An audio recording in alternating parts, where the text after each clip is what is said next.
So yeah, where were we? Yes, you were working out. No, I find it so funny because like they start so like basically where you're at now, then you build the song up, and then people like me ask you to just break it all down again. So it's an interesting dynamic, you know. So talk to me a little bit about the EP, and I know a full length is like in the works, right? It's been a pretty crazy year for you guys. I think we can all agree on that. I mean, whether it's opening up for Imagine Dragons, you mentioned that you're going to be playing a show with Phoenix and Alt J. I mean, how do you and you've only been a band for like 3 years, so this is pretty amazing, right? Yeah. That's also a run-on sentence that I asked you. And like, I didn't know. Threw in commas. I was just like I was like, I'm going to keep this question going as long as possible. Question, half statement. I like did like a Miley Cyrus SNL thing, like, you know what I mean? Like, now I'm really intrigued. Yeah. Start stalking online. So talk to me about the years, basically what I'm asking you. Well, at least it's been consistent, you know? Yeah. Consistent, like no real... Forward motion, always. There hasn't been too many Absolutely. steps backwards. So that's always a very, interesting thing because we've been moving forward constantly. So that's always been, at the root of why we stuck around and made sure that this is what we want to do. Absolutely. Right. But it's been a band for 3 years, but collectively we've been playing music our whole lives. So this is sort of the culmination of years of touring and writing and gigging and doing all that to now we all found each other. And learning what not works. Yeah. And then hopefully... Now, some of you are self-taught, and then some of you went to school, or you all kind of, in a way, I guess, self-taught, right? I mean, School of hard knocks. You're probably the nerd of the bunch. Yeah, but I started off being self-taught, though. I mean, I did take, like, saxophone lessons when I was really young. Nerd. This is like high school all over again. Like all your high school personalities are coming out. So the interesting thing, you guys opened up, I know, for Imagine Dragons, and it's kind of a calling card for writers. They're going to be like mentioning, okay, catchy band name, who you're touring with. But the interesting thing that I find about Imagine Dragons is they really started in the alt universe and kind of graduated to pop. And I kind of feel like your music could go that way. And pop's not a 4-letter word anymore. It's kind of just everything. It's a 3-letter word. See, we're in school. But like Get Me Golden and a couple of the songs you played tonight. I mean, it could go that way. You're cool with that, I'm assuming. We're all huge fans of pop music, especially classic, Motown, Beatles. The Beatles are pop. The Stones are pop. That's what I think at pop the is. root of it, though, we're making records with classic instruments.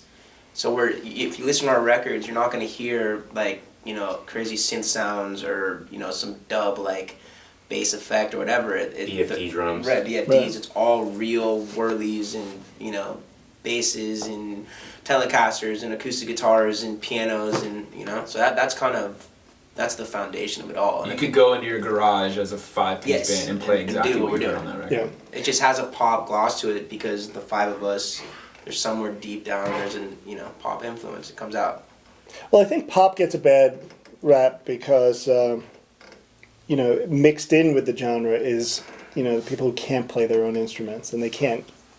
They can barely sing, they get by. It's so broad, I think that's why. broad, Yeah, I mean, you guys have nowhere to hide when you're at this kind of setup. No, it's You know what I mean? Like Right. everyone has to be playing. Everyone's got to be on their A game because if you're not, you can, obviously we're in a Right. fucking classroom. Tape behind us.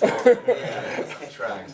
So, talk to me. I know that it's early in the process, but in terms of the EP, which a lot of people are doing and they've always done, like a nice little taste, and then the full length. Were you tempted at all just to kind of come out with another EP versus going to a full length? Interesting. I think we always were writing for a full-length record. It was just like budget constraints. Otherwise, we would have pulled out a full-length one because we have plenty of songs. So it's not like that. It's just I think it's just based on how much money you got at the time to go in there and bang out X amount of songs. We had enough for 6, so that's what we put out. So the full length is coming out now that we've got signed, and now we have the freedom and after touring and stuff too to be able to go back in the studio and put out the proper product as it should be heard. Getting signed, does that affect the way you go into the studio? Like mentality-wise, or you approach it the same way? Same exact way. Yeah, fortunately for We're us, signed by same an indie too, process, so yeah. yeah. They signed. I mean, the EP that they signed us based on was essentially us going into the studio. So they knew that, they understood that. And Good. let us do it. The EP served as that purpose too, so it has multiple purposes of why you put that out. Right. Yeah.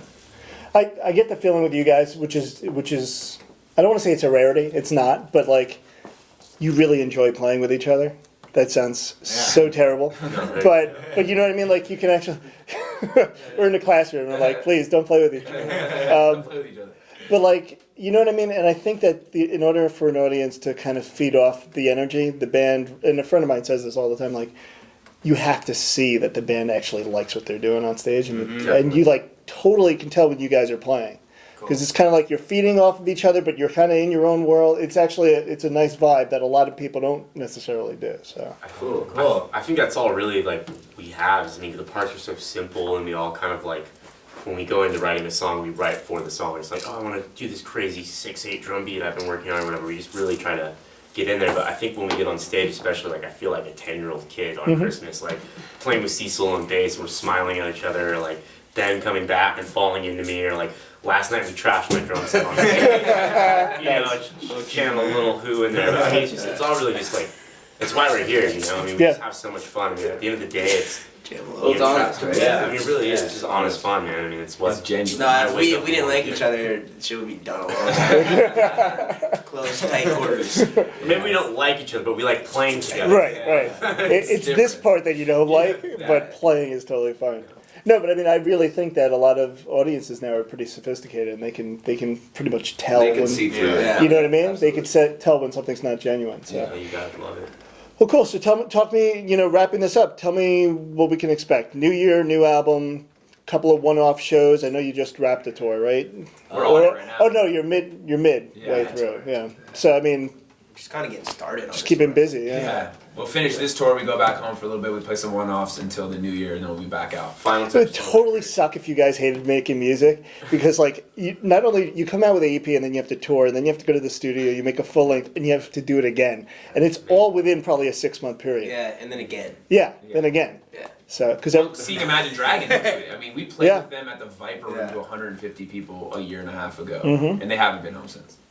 And then we play with them in front of 15,000. Yeah, open for them Crazy. at Jones Beach. yeah, So and then just seeing they keep adding dates, and their routing is so next level. It's like Germany to Nashville to like Svetlanka to like Right.